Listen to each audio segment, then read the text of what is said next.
Welcome on in. WIP Daily, Joe Giglio with you. Tucker Bagley in for the full episode. You know what that means. It means it's a mock draft mania episode. We're doing them every week leading up to the NFL draft. I believe, Tucker, we're 5 weeks away from the first round of the draft. Exactly, right? On a Thursday afternoon. I appreciate you coming in. You got to head to Clearwater for your show in an hour or so. But yeah, 5 weeks. We're almost there. Draft. We are almost there. And, this after the first wave of free agency with the Eagles, now, look, they might do some more things, maybe smaller things. Who knows? Maybe a trade. But, this is it now. The next most impactful player they get, likelihood will be the first round of the NFL draft. We know they're at pick 22.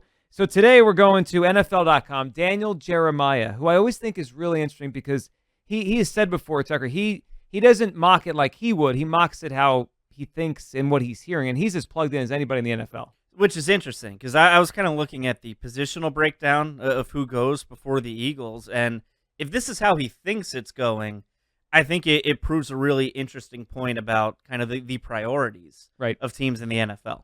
All right, let's go through this. Quite a number of quarterbacks, as we've seen in a lot of these mock drafts. Number one, and this is becoming almost consensus everywhere. I think it is consensus. Caleb Williams, number one to the Chicago Bears. He had his pro day today, and Keenan Allen, who's now a Bear, was there, hanging out with him, so he's obviously a Bear. Number two in this one, it's Drake May, the quarterback out of North Carolina. It's been a lot of Jaden Daniels in a lot of mocks. This one has Drake May to Washington, which means Jaden Daniels, number 3, to the New England Patriots. In this one, this I believe will be the first time in NFL history, 1, 2, 3, 4 quarterbacks. In this one, it has Daniel Jeremiah has McCarthy, J.J. McCarthy at number 4 to Minnesota. So Minnesota jumping up to 4, with Arizona jumping back to the 11th pick. I mean, this feels like it's set up. I mean, when Minnesota acquired that second first-round pick a few weeks ago, it felt like they're going up for a quarterback. It felt like when the Eagles drafted Carson Wentz in 2016, right? They figured out how to get up from 11 to 8 and then 8 to 2. It feels like Minnesota's loading up for that. But do you make that move for the 4th best quarterback in the draft? Yeah, probably not. I mean, now you may think the 4th best quarterback is actually the best quarterback or the 2nd best, and everyone, the teams in front of you got it wrong, but it does feel weird on the surface. Like we're trading up all this to get the 4th guy off the board. Yeah, I don't know if I would necessarily do that. Considering, as we talk about 4 quarterbacks off the top, the best non-quarterback is still available.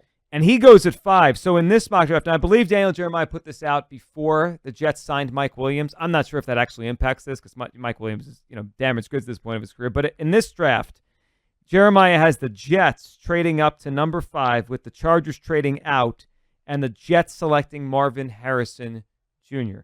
It is pretty wild because if you ask me right now who the best player from the 2024 draft will be, I can make a case it's going to be Marvin Harrison Jr. I mean, maybe it's Caleb Williams. Maybe he really is that as good as people say. But if he's not, and Bears quarterbacks never seem to be that good, it could be Marvin Harrison, and he goes 5 in this draft. Yeah, and it's crazy that doesn't it feel like wide receivers in the first round just can't miss anymore? They're usually pretty good. Like go back a decade, to someone like Mike Williams, who you just mentioned. He was viewed as a can't miss prospect, and he's had a good career, but he hasn't been, multi-time Pro Bowl or All-Pro kind of guy. Guys like Sammy Watkins, who went top 10. Now it feels like every top 10 wide receiver, they do hit. Well, like the Waddle, Chase, Devontae draft. Like they've all hit enormously. Yeah. It is a draft where it feels like, and a lot of these drafts now, wide receivers are just plug them in. So we got the top 5 in, 4 quarterbacks in Marvin Harrison. As we go down the board here, that off the top, when I see that, 4 quarterbacks and a receiver, it tells me all the defensive players are falling down the board to the Eagles. They're at 22. And it tells me a lot of offensive linemen are going to start falling down the board as well. So as we move through this draft, my dream of Brock Bowers, which I keep talking about, is over at 12. Brock Bowers goes 12 to the Broncos. Michael Penix, 13 to the Raiders. That means 5 quarterbacks in the first 13 picks, a remarkable number here. All right, let's move down to the Eagles pick at 22 and talk about what it would mean if they take this guy. So at number 22, the Eagles select Nate Wiggins, the cornerback out of Clemson. Jeremiah talks about the Eagles' pass defense was atrocious last year. Most natural cover man in the draft. Tucker, he's interesting. He's 6 foot, about 6'1", so he's got the right height, good enough height. But he's 173 pounds. He's slim. It brings us back. It brings me back to the Devontae Smith conversation. I thought it could hamper him. It hasn't. He's been a very good player. But this is pretty small. I mean, you think about first-round corners over the years. I think Sauce Gardner, about 6'2", 200 pounds. Jalen Ramsey, who was obviously a home run pick. He's like 6'2", 205 pounds. 170 pounds for a corner is pretty small. Now, the other side of that, though, is he was a 4.28 in the 40-yard dash. So this kid can run, even though he's a little bit lighter than most. Yeah, and I wonder if the Eagles are more interested in someone who's lighter and quicker because their defense, especially their defensive backfield, it's kind of been the opposite, right? Like they've loaded up on bigger, more physical corners, and it really hasn't worked all that well. They don't necessarily have a true slot guy right now. C.J. Gardner-Johnson could play that part. Mm-hmm. But I think there's a world where they view this kid as quick enough to play both on the outside and possibly follow wide receivers into the slot. Like that's something they've struggled with when they play big wide receivers. Like think back to the Rams game, right, where they kept moving Kupp and Puka Nacua into the slot and basically beating the Eagles again. Who was there? Was that Bradley Roby? I think it was before Bradley Roby. Yeah. That might have been the game that got them to sign Bradley Roby. But I think adding someone like this talent who can take over on the outside and take Slay's spot or Bradbury's spot, who I think is going to be here just for financial reasons, but he can carry the water on the sideline and save the team $6 million. I think this is a kid who could play both on the outside or maybe stick in the slot for a little bit as he tries to get his feet under him in the NFL. So if you ask me right now, like what I think they should pick in the first round, independent of the player, just the position, offensive line or defensive back stand out to me as things they really do need to focus on the first round. So I like the idea, and I know they've done some good things so far this offseason. I think people would be generally, they feel better about the Eagles now than they did 2 weeks ago. But they really haven't much addressed their biggest weakness last year, which was stopping the pass. I know Bryce Huff will help with that, but I mean just the secondary. All they've added is CJ, who I like a lot, but he's had issues staying healthy. I'm not sure if he's going to play the slot or he's going to play safety. Their other safety is still right now probably Reed Blankenship. And their corner situation, Tucker, it stinks right now. I mean, Bradbury looks like he's cooked. Slay could still play, but he's on the wrong side of 30. So and he's coming off a big injury. Yes, he is. How long will he be able to play at a high level or at least a decent level? And slot right now, you're right, they don't have anything. I know some people are really excited about Isaiah Rodgers. Every time this comes up, someone sends me a message or says, like, you don't talk about him. Well, okay, he's a wild card, but he hasn't played football in a year. So, I mean, sometimes it takes guys a little while to get back in the rhythm of the sport. So I can't count on Isaiah Rodgers. No, I mean, he'll be a fun story in training camp. But how often do guys take a year off and then they come back and don't miss a beat, right? It's almost never. And the guys who do it are, absolutely world-class all-pro players. And Isaiah Rodgers wasn't necessarily that before his suspension. Now, the fact that it isn't an injury does maybe make me a little bit more optimistic because he isn't coming off something that could have zapped his athleticism. Right. But, yeah, I think secondary right now is their biggest issue. Look at, where they've poured their resources in this offseason. It's been at running back. It's been at the edge. Like, they've tried to address their major needs, but like you, I mean, their biggest issue is they were the worst pass defense in football last year. And, in 2022, they did really well against bad quarterbacks, and they struggled against good ones. Last year, they struggled against bad ones, too, right? Like, Sam Howell ate their lunch both times he played. He torched them. Mac Jones looked like a, Pro Bowl player in week 1, and everyone thought this is going to be the breakout Mac Jones year. He lost his job like 4 times the rest of the season. I look at that secondary right now, and if they're just hoping they get a bounce back year from those guys, I don't think they're the right age or right spot for that to happen. Yeah, in retrospect, we should have known in week 1 last year that this defense was in trouble. When Mac Jones was putting up 370 and probably was a guy keeping his foot in bounds away from beating them in week 1, there was some troubling signs there. All right, so the other side of this, the other thing that jumps to my mind, and again, I'm good with drafting a corner. Nate Wiggins, 4.28 40. He seems like a guy that could come in and start pretty quickly in the NFL, and they need that speed. But Tucker's, I have trepidation, do you, about their track record drafting corners. I mean, they haven't drafted one in the first round since Lito Shepherd, which is a long time ago now. It was around this same pick. I think it was like 26 with Lito. This is 22, so it kind of fits that.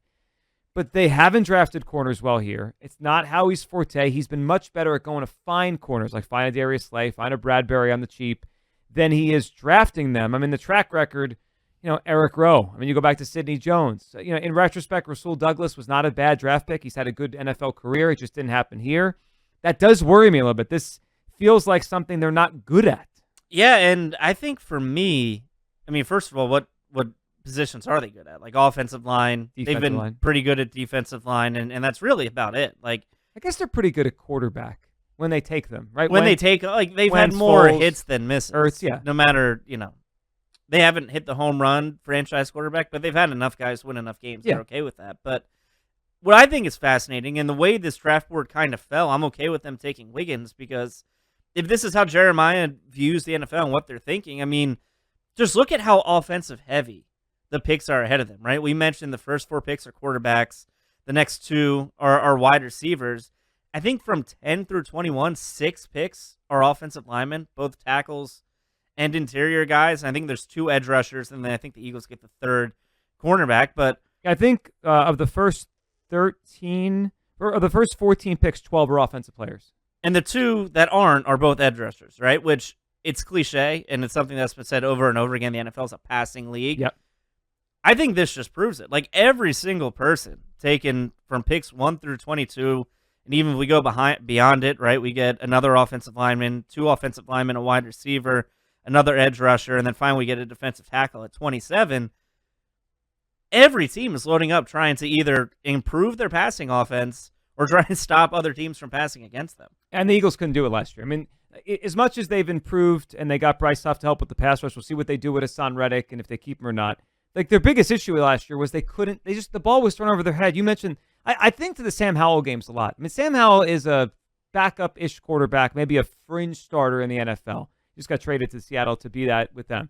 He torched them. I mean, 2 games last year, and they couldn't stop Sam Howell. No, and there are times wherein that happened when they were winning, and we just said, well, it doesn't matter. They outscored them. They took them lightly, but, I mean, that was part of their unraveling, right? Yep. Think back to the Seahawks game.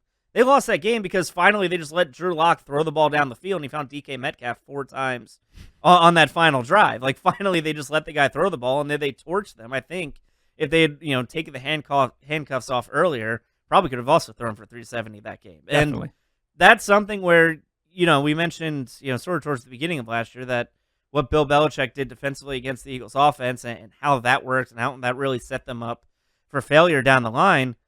You don't think teams are looking at the Eagles secondary, and if they run it back with the same guys, they aren't going to just basically do bombs away? They aren't going to go max protect, even if Hassan Reddick is back, Josh Sweat is back, you add Bryce Huff. Like, even if that pass rush is more potent than it was a year ago, and it looks closer than, to the 2022 version, Mm-hmm.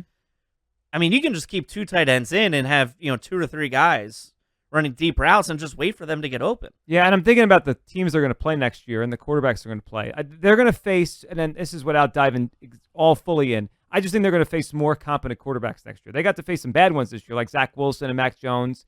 Next year, I know they're playing the Falcons. Kirk Cousins is there now. They're playing the Browns, the AFC North. There's some good quarterbacks they're going to face. So the last thing I think on this, and this is critical, let's just say that first round comes down to corner or offensive line. We have to hope the Eagles are right about last year's evaluation and what they have. And what I mean by that is, like, they have Tyler Steen in the building. Is he ready to start, or do they need an offensive lineman? They also have, like we mentioned, Isaiah Rodgers, Keely Ringo, Eli Ricks. There is a world, Tucker, and I don't know if this is the right decision, where they look at those young corners and they say, we think they could play. Ringo, Ricks, Rodgers.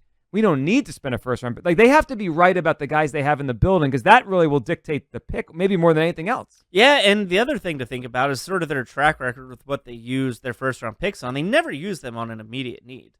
Really. They rarely do. They rarely do. Like, maybe Devontae Smith was the one exception, but other than that, usually when they take a guy like Jordan Davis, like Nolan Smith, like Jalen Carter, Down the line. it's down the line. It's guys who might have an impact in year 1, but we're expecting them to take over year 2, 3, 4, and beyond. And I think taking an offensive lineman, there isn't necessarily a starting spot available right now, depending on how you feel about Tyler Steen taking over right guard. So I kind of look at that being, more of their forte. Like, that's what their track record usually says, is we're going to take a guy who we think can be great in year 2 and beyond, as opposed to we need to take a cornerback now who can fill in from day 1, even if we aren't as confident in his ability to be that great down the line. Yeah, 22 is a weird spot in this draft. It feels like they could be a trade up. They could be a trade back, because the board could dictate a lot of how this goes. We appreciate everyone listening, subscribing, following WIP Daily. Back with an episode tomorrow and another Mock Draft Mania next week. Thanks so much for watching and listening.